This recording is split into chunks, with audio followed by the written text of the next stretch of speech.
Doctor ইউনূসের government যে কথাগুলো হুট করে বলে ফেলেন যে আমেরিকা মিথ্যা কথা বলছে, এটা অপরিণামদর্শী। পৃথিবীর কাছে ডক্টর ইউনূস এই মুহূর্তে একটি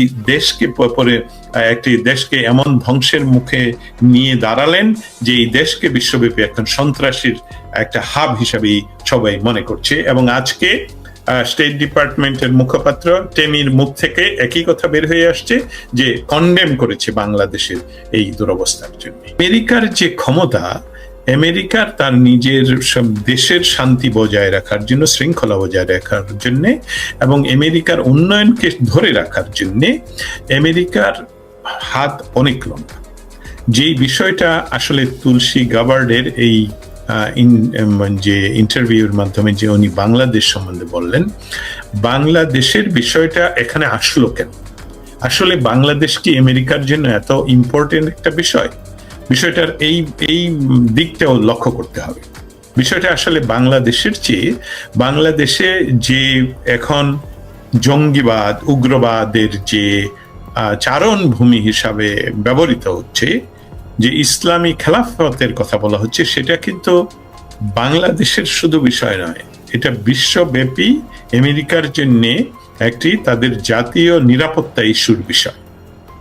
এবং ঠিক একই কারণে বাংলাদেশে যখন আইসিসের পতাকা নিয়ে মিছিল হয় এবং দুঃখজনক ভাবে হলেও ৩২ নম্বরকে সরকারি পৃষ্ঠপোষকতায়, মোহাম্মদ ইউনূসের সরকারের পৃষ্ঠপোষকতায় সরকারি বুলডোজার দিয়ে ৩ দিন ব্যাপী ঘোষণা করে যখন ভাঙচুর করা হয়, সেখানেও দেখা গেছে আইসিসের পতাকা।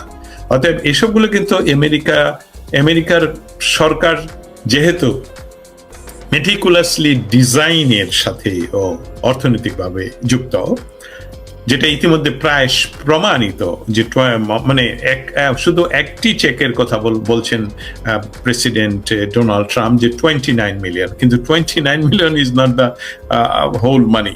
সেখানে আমরা ব্র্যাক ইউনিভার্সিটির মাধ্যমে কিভাবে ভবিষ্যতে আমরা আরো অনেক বিষয়গুলো নিয়ে আরো আলোচনা করতে পারবো। অর্থাৎ বিশ্বের কাছে যে তুলসী গাবার্ডের এই যে বাংলাদেশে এখন একটি সন্ত্রাসবাদের হাব হয়ে দাঁড়িয়েছে। আপনি দেখুন যে সরকার তুলসী গাবার্ডের ইন্টারভিউয়ের সাথে সাথে গভীর রাতে এর প্রতিবাদ করেন, কিন্তু চতুর্দিকে যে মব কিলিং হচ্ছে, চতুর্দিকে যে হত্যা হচ্ছে, আমাদের একজন দর্শক বলেছেন যে শুধু ইয়ে নয়, হিন্দু বা আমি বলছি যে বাংলাদেশের সংখ্যা লঘিষ্ঠ মানুষের কথা বলা হচ্ছে না, উনি আসলে বলেছেন বাংলাদেশের সার্বিক পরিস্থিতির কথা বলেছেন, যে বাংলাদেশে যে অ্যাট্রোসিটি হচ্ছে শুধু ধর্মীয় সংখ্যা লঘুদের কথা নয়, সকলের কথা বলেছেন। এমনকি আবারও রিপিট করি যে এমনকি যাদেরকে বিনা কারণে তাদের বাড়ি ঘর পুড়িয়ে দেওয়া হচ্ছে, তাদের ব্যবসা পুড়িয়ে দেওয়া হচ্ছে, চাঁদাবাজি হচ্ছে, খুন হচ্ছে, রেপ হচ্ছে। আসিয়া 8 বছরের শিশু কন্যাকে রেপ করে হত্যা করা, এটা একটি উদাহরণ। আরেক হিন্দু মেয়েকে রেপ করার পর তার বাবা যখন বিচার চাইতে গেলেন, তাকে হত্যা করা। ইসকনের লিডারকে ফ্যাব্রিকেটেড কেসে জেলে রাখা, যেটার কোনো কারণ নেই। 50-এর অধিক বাংলাদেশের খুব পরিচিত বা সামনের সারির সাংবাদিকদেরকে ফ্যাব্রিকেটেড হত্যা মামলায় জেলে পুরে রাখা বিনা বিচারে। এবং কাউকেই বাংলাদেশে এখনো পর্যন্ত কতজন মানুষ বেল পেয়েছে, এসবগুলো সমস্ত কিছুই কিন্তু এই তুলসী গাবার্ডের উত্তরে রয়ে গেছে, উত্তর মানে ওনার কথায় রয়ে গেছে। এবং বিশ্বের কাছে আমাদের অবস্থান এই মুহূর্তে, বাংলাদেশের অবস্থান আফগানিস্তানের সম, এই মুহূর্তে বাংলাদেশের অবস্থান সোমালিয়ার সম। এবং আমেরিকা যেহেতু তার ন্যাশনাল সিকিউরিটির প্রশ্নে আসলেই যে মানে এখনো পর্যন্ত পৃথিবীতে সে সবসময় জিরো টলারেন্সের ইয়াটাই শুধু বলেনি, কাজে দেখিয়েছেন। অ্যান্ড স্পেশালি ডোনাল্ড ট্রাম্পের কথা এখানে মেনশন আমি আবারও করতে চাই, যেখানে ডোনাল্ড ট্রাম্প নিজে তুলসী গাবার্ডের মুখ থেকে আমরা শুনেছি উনি নিজেই বিষয়ে কনসার্ন। অতএব ডোনাল্ড ট্রাম্প কিন্তু শুধু বলেনি না, উনি কাজটা করেন। ডোনাল্ড ট্রাম্প যেমন বলেছেন যে আমি ক্ষমতায় গ্রহণের প্রথম দিনই আমি এই দেশ থেকে ইললিগাল ইমিগ্রেন্টদেরকে তাড়ানোর ব্যবস্থা করব, উনি কিন্তু সেটা সেই দিনই করেছেন। এরকম আরো অনেক কাজ করছেন, যেসবগুলো ভালো মন্দ সেই বিচারের কথা বলছি না, আমি এখানে প্রমাণের কথা বলছি যে উনি শুধু কথার কথাই বলেন না। পলিটিশিয়ানরা সাধারণত যেটা করে ভোটের আগে, ভোটের পরে ভুলে যান। That's not the Donald Trump. এবং আপনারা আরেকটা উদাহরণ দিই আপনাদের সামনে। এখানে আপনারা জানেন যে জাস্ট কিছুদিন পূর্বেই ইউক্রেনের প্রেসিডেন্টকে গত 4-5 বছর ধরে যুক্তরাষ্ট্র প্রায় 400 মিলিয়ন ডলার খরচ করে যুদ্ধ পরিচালনা করছেন। আমি যদি সংখ্যাটা মিলিয়ন না বিলিয়ন ভুল করে থাকি সেটা পরে সংশোধন করে নেব। সেখানে আমেরিকা সেই প্রেসিডেন্টকে ডেকে এনে যুদ্ধ বন্ধ করার জন্য সরাসরি লাইভে, আমি সেদিন উপস্থিত ছিলাম হোয়াইট হাউসে, যে সরাসরি লাইভে আপনারা দেখতে পাচ্ছিলেন যে ডোনাল্ড ট্রাম্প এবং তার ভাইস প্রেসিডেন্ট জেলেনস্কির সাথে কিভাবে কথা বলছিলেন। এটা আরেকটা উদাহরণ দিলাম পানামার প্রেসিডেন্টের পরে। অতএব ডক্টর ইউনুসের গভর্নমেন্ট যে কথাগুলো হুট করে বলে ফেলেন যে আমেরিকা মিথ্যা কথা বলছে, এটা অপরিণামদর্শী। পৃথিবীর কাছে ডক্টর ইউনুস এই মুহূর্তে একটি দেশকে এমন ধ্বংসের মুখে নিয়ে দাঁড়ালেন যে এই দেশকে বিশ্বব্যাপী এখন সন্ত্রাসীর একটা হাব হিসাবেই সবাই মনে করছে। এবং আজকে স্টেট ডিপার্টমেন্টের মুখপাত্র টেমির মুখ থেকে একই কথা বের হয়ে আসছে যে কন্ডেম করেছে বাংলাদেশের এই দুরবস্থার জন্য। আমাদের সামাজিক মাধ্যমগুলোতে নয় বা ইন্দো প্যাসিফিক এরিয়ার প্রায় সমস্ত সংবাদ মাধ্যমেই তুলসী গাবার্ডের ইন্টারভিউয়ে যে কথা বাংলাদেশ নিয়ে কথা হয়েছে তা নিয়ে প্রচুর আলোচনা হচ্ছে এবং এটা নিয়ে বিভিন্ন মহল বিভিন্নভাবে এটাকে ব্যাখ্যা করার চেষ্টা করা হচ্ছে। তুলসী গাবার্ড উনি কি মানে আসলে তুলসী গাবার্ডের ক্ষমতা কতটুকু বলার, তিনি যে বলছেন সেসবগুলোর আসলে তথ্য উপাত্ত উনি কিভাবে সংগ্রহ করেছেন, এইসব যদি প্রশ্ন হয়ে থাকে তাহলে আমি বলবো যে আমরা এখনো অনেক কিছুই হয়তো বা জানি না। আমেরিকার প্রেসিডেন্টকে প্রতিদিন সকালবেলা যিনি প্রথম সিকিউরিটি বা ইন্টেলিজেন্স নিয়ে ব্রিফ করেন তিনি হলেন তুলসী গাবার্ড। তুলসী গাবার্ডের কাজের আন্ডারে প্রায় কমপক্ষে 18টি সংস্থা যারা পৃথিবীর বিভিন্ন তথ্য সংগ্রহ করে এবং সেসবগুলো অ্যানালাইসিস করে, এবং তুলসী গাবার্ড জাস্ট অনর্থকী একটি কথা বলতে পারেন না। এইভাবে যখন ভারতের সাংবাদিকের প্রশ্নের উত্তরে উনি বিস্তারিত ব্যাখ্যা করে বাংলাদেশের অবস্থানটা বলেন, উনি প্রথম অবশ্যই বলেন যেটা আপনি ইতিমধ্যে বলেছেন যে বাংলাদেশের হিন্দু, বৌদ্ধ, খ্রিস্টান এমনকি উনি মেনশন করেছেন ক্যাথলিকদেরকে উপর অত্যাচার, এবং সেই সাথে অন্যান্যটা বলতে নিশ্চয়ই আমরা যারা বিশ্লেষণ করতে পারি বা অনেক বিশ্লেষকরা এটা বলেছেন যে সেটা বলা হচ্ছে রাজনৈতিকভাবে যাদেরকে অত্যাচার করা হচ্ছে, খুন করা হচ্ছে। এটা নিয়ে আমেরিকান গভর্নমেন্ট কনসার্ন, এবং উনি মেনশন করে বলেছেন আমেরিকার প্রেসিডেন্ট ডোনাল্ড ট্রাম্প এই বিষয়ে কনসার্ন। সেই সাথে উনি আবার আরেকটা প্যারাতে উনি বলেছেন যে বাংলাদেশের যে ইসলামী জঙ্গিবাদের উত্থান এবং সেখানে ইসলামিক খেলাফত আন্দোলন, আপনারা জানেন যে গত 7ই মার্চ শুক্রবার দিন বাংলাদেশে প্রায় ঘোষণা দিয়ে খেলাফত আন্দোলনের মিছিল করা হয়, সভা করা হয় এবং প্রায় 2-3 ঘন্টাব্যাপী ঢাকা শহরে তাণ্ডব চালানোর পর সেটা দেখানো হয়েছে যে তাদেরকে প্রতিহত করা হয়েছে। কিন্তু এটা যেহেতু আগে ডিক্লেয়ার করা ছিল, সেই প্রতিহতটা আগে থেকেই করা হয়নি।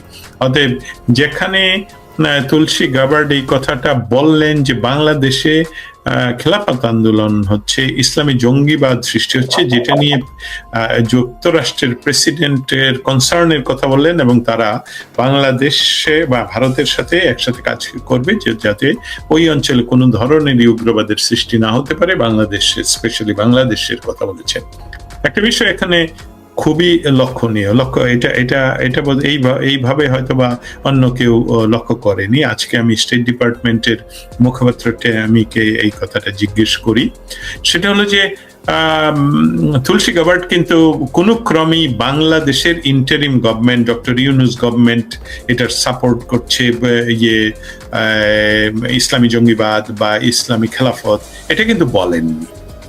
কিন্তু কি করলেন, যখন তুলসী গাবার্ডের ইন্টারভিউ প্রচারিত হলো, তার গভীর রাতেই ইউনূস গভর্নমেন্ট বা ইউনূস গভর্নমেন্টের পক্ষ থেকে বলা হলো আমি কলা খাই না। মানে উনি বললেন যে এটা মিথ্যা কথা, এটা হচ্ছে না বাংলাদেশে।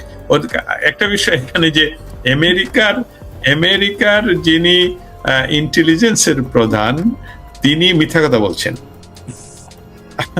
আর সেই সাথে বলা তো হয়নি ডক্টর ইউনূস আপনি এটাতে সাপোর্ট করছেন, এটা তো বলেনি আমেরিকান তুলসী গাবার্ড, অতএব আপনি কেন বলছেন যে এখানে কিছু হচ্ছে না?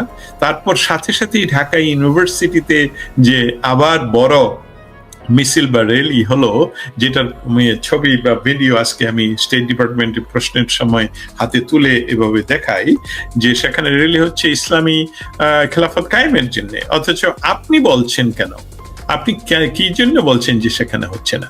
এতে প্রমাণিত হয় যে এই ডক্টর ইউনূস বা এখন অনেকে ওনাকে ডক্টর বলতেও রাজি না, প্রফেসর ইউনূস তাও বলতে রাজি না, মোহাম্মদ ইউনূস উনি ইন্টারিম গভর্নমেন্ট যেটা সম্পূর্ণ ইলিগালি উনি দখল করে বসে আছেন, অতএব আপনি নিশ্চয়ই এই জঙ্গিবাদ, এই খেলাফত আন্দোলনের সহযোগী।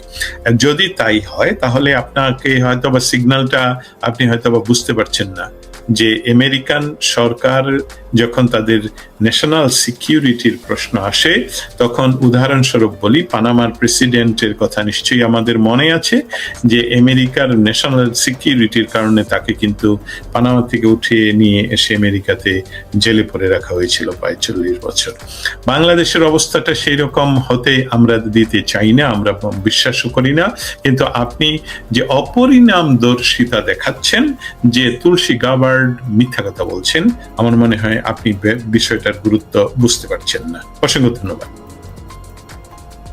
আজকে এই এপিসোড যারা দেখবে তারা খুব পরিষ্কারভাবে এই মুহূর্তে বাংলাদেশকে আন্তর্জাতিকভাবে মানুষ কিভাবে দেখছে সেটা পরিষ্কারভাবে বুঝতে পারবে।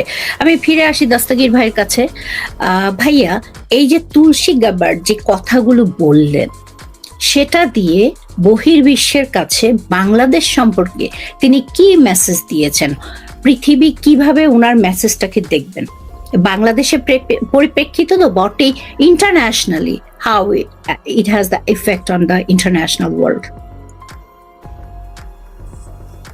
ভাইয়া আনমিউট করেন, আপনাকে আনমিউট করতে হবে। অসংখ্য ধন্যবাদ আপনাকে আবারও, এবং আমি ধন্যবাদ জানাচ্ছি আমার আজকে যার সাথে আমাকে ডেকে নিয়ে আসলেন, জিয়া ভাইকে আমি পার্সোনালি খুব পছন্দ করি, এবং অনেক রাজনৈতিক তথ্য গবেষণা উনি করেন। ওনার কথাগুলো মনোযোগ দিয়ে শুনছিলাম। যে প্রশ্নটা আপনি করলেন সেটাতে যাওয়া, তুলসী গাবার্ডের যে ইন্টারভিউ, এবং সেই ইন্টারভিউয়ে উনি যে কথা বললেন, উনি অনেক বিষয়ে কথা বলেছেন, ওনার জীবন সম্বন্ধে কথা বলেছেন, ওনার ধর্মীয় বিষয় নিয়ে কথা বলেছেন। এবং এখানে আরেকটি বিষয় সকলের জন্য, যারা এখনো ভিডিওটি দেখাননি, সেটা ভিডিও দেখার জন্য অনুরোধ করছি, যে উনি কিন্তু তাকে কিন্তু কোনো অ্যাঙ্করিং করতে হয়নি, মানে সাংবাদিক তাকে খুঁচাতে হয়নি বাংলাদেশ নিয়ে কথা বলার জন্য। উনি শুধু বাংলাদেশের অবস্থান, বাংলাদেশ সম্পর্কে জানতে চেয়েছিলেন, বাকিটা তুলসী গাবার্ড নিজেই করলেন। আমেরিকা আমরা বিশ্বাস করি আর না করি, আমরা আমাদের ছাত্র জীবনে প্রায় সকল ছাত্র রাজনৈতিক দলগুলি মার্কিন সাম্রাজ্যবাদ, ধর্ম হোক, ধ্বংস হোক, নিপাত যাক স্লোগানে অভ্যস্ত। কিন্তু